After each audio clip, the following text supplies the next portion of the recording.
हे सरकार नेते आणि आमदारांसाठी लवकर काम करतं, शेतकरी कर्जमाफीला वेळ लागतो, रोहित पवारांचा महायुती सरकारवर घणाघात. जनसुरक्षा विधेयकाला समाजवादी पक्षाचा तीव्र विरोध. जनसुरक्षा विधेयक आणण्याची गरज नाही, अबू आझमींचं मत. दिल्ली, नोएडा, गाझियाबादमध्ये भूकंपाचे मोठे धक्के. दिल्लीमध्ये 5.3 रिश्टर स्केलचा भूकंप.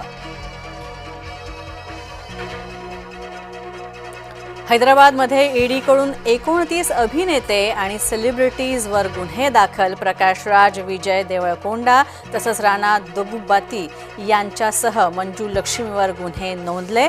सत्ताबाजीच्या ऑपरेशन ॲपशी संबंधित प्रकरणावर दाखल करण्यात आले आहेत गुन्हे. गोंदियामध्ये पावसामुळे हाहाकार. शेतकऱ्यांचं मोठं नुकसान तर भात पिकाचं शेत पाण्याखाली, पीक सडण्याच्या अवस्थेत.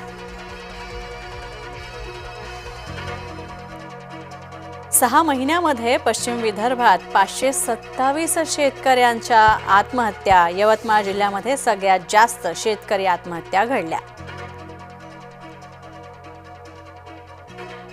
विदर्भामध्ये आज मुसळधार पावसाचा इशारा. नागपूर, भंडारा, गोंदिया, चंद्रपूर, गडचिरोलीला ऑरेंज अलर्ट जारी.